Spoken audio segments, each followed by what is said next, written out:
Programme जो है 16 उसमें ए टू जी अल्फ़ाबेट्स प्रिंट करवाने हैं वो लूप के ज़रिए।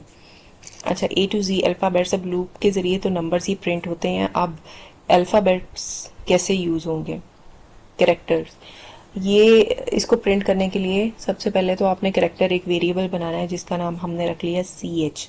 इसकी टाइप क्या है, CHAR कैरेक्टर। और नेक्स्ट हमने फॉर लूप लगानी है और फॉर लूप लगा कर लूप के ज़रिए प्रिंट करवाना है, तो हमने फॉर लूप लगाई।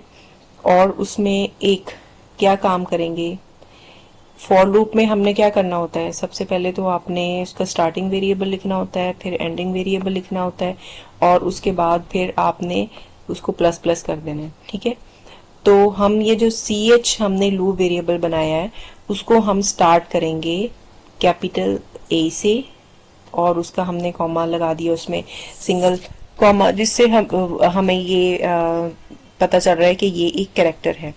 और उसको एंड कहाँ तक होगा, वो प्रिंट कहाँ तक करेगा, लूप उन वेरिएबल्स को प्रिंट कहाँ तक करेगी, c h less than equal to g तक। ठीक है, ये भी हमने कॉमा के अंदर लिखा है because this is a character value. उसके बाद सी एच को प्लस प्लस कर दिया। अब ये आपकी जो है लूप सी एच के नाम से ये आपने कैरेक्टर डाटा टाइप की बनाई है, तो उसको हमने यहाँ पे कैरेक्टर ही वैल्यूज दी हैं, 1 2 वैल्यूज नहीं दे सकते। तो ये लूप जो है स्टार्ट कर ली। इसमें अब सिंपली प्रिंट करवाना है। प्रिंट करवाने के लिए अब यहाँ पे भी हम फॉर्मेट स्पेसिफाइड क्या लगाएंगे, %C लगाया, क्योंकि हमें वो कैरेक्टर प्रिंट करवाना है। तो यहाँ पे हमने सी एच जो आपका वेरिएबल है, लूप वेरिएबल, वो यहाँ पे लिख लिया और बस इसको गेट सी एच करवा दिया। अब ये क्या होगा कि हर बार फर्स्ट ये ए से स्टार्ट होगा, ए को इधर प्रिंट करेगा, और फिर ये इंक्रीज हो गया, फिर बी की वैल्यू हो गई उसकी, नेक्स्ट बी को प्रिंट करेगा, फिर एक इंक्रीज हुआ नंबर तो फिर सी हो गया। आपको पता है कि जो ये अल्फ़ाबेट्स हैं ए टू जी तक, इसके जो आस्की कोड है वो भी 65 66 67 इस तरह से इंक्रीज होते जाते हैं, तो वो इस तरह से उसको प्रिंट करवाता जाएगा। और गेट सी एच, और यहाँ पे प्रोग्राम जो है वो एंड हो गया। फिर जो 17 प्रोग्राम है, write a program that takes number from user and prints table in descending order. Table का हम पहले कर चुके हैं, उसको डिसेंडिंग ऑर्डर में करना है।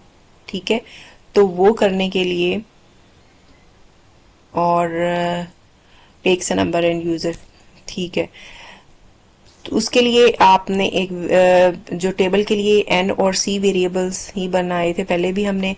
सम एक वेरिएबल बनाया, और डिसेंडिंग ऑर्डर में नहीं, बल्कि ये जो प्रोग्राम है ये उसका सम जो है ना, सम करेगा। ठीक है, सम उस नंबर का जो डिसेंडिंग ऑर्डर,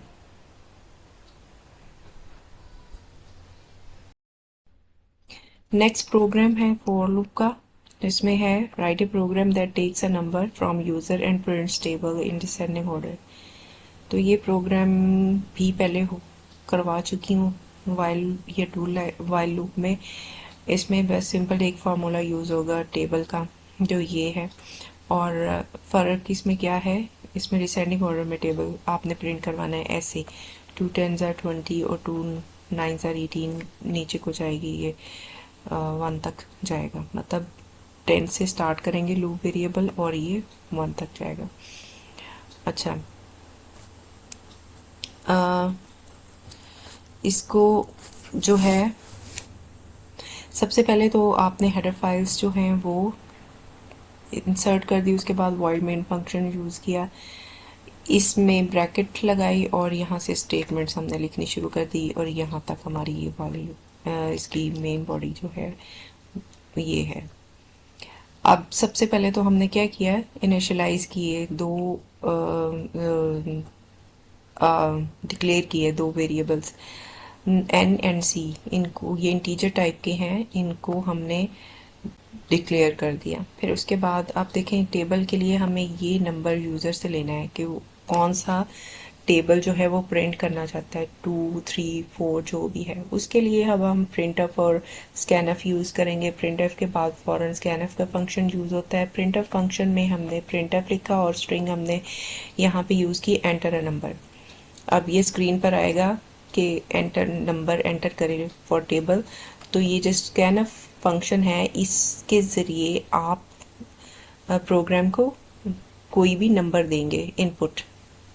तो आपने ये n वेरिएबल जो है हमने यहाँ पे बनाया है, ये इसमें जो है वैल्यू गेट कर लेगा ये फंक्शन।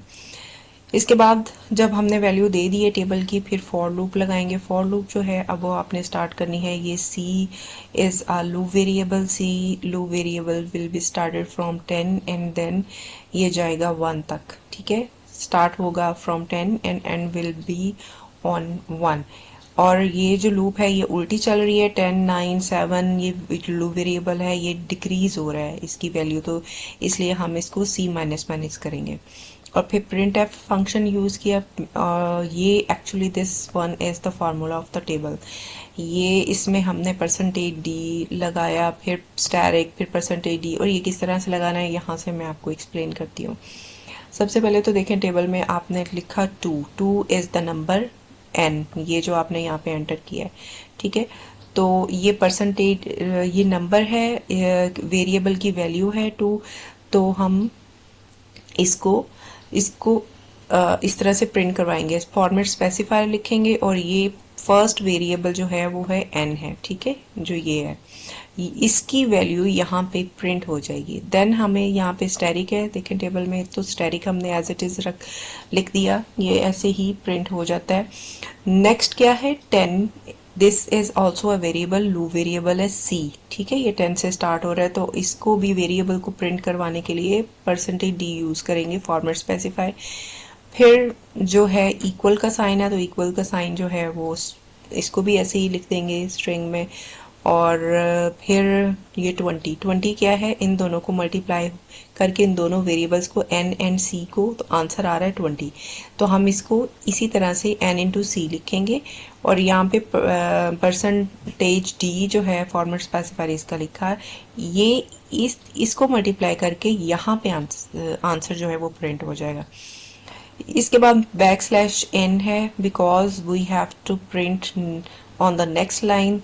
फिर नेक्स्ट नेक्स्ट नेक्स्ट आता जाएगा और फिर गेट ch। अब ये लूप इसी तरह से चलेगी कि पहले इसने देखें ये प्रिंट करवाया, उसके बाद एक कम हो गया और यहाँ पे 2 इंटू 9 हो गया और 18 प्रिंट करवाया, फिर नेक्स्ट 2 इंटू 8 और इस तरह से वो प्रिंट करवाता जाएगा। और ये 1 तक, 2 1 1 वहाँ तक इसको प्रिंट करवाएगा, ये टेबल पूरा प्रिंट हो जाएगा और ये गेट ch लगाकर जो प्रोग्राम आपका एंड हो गया। आप जो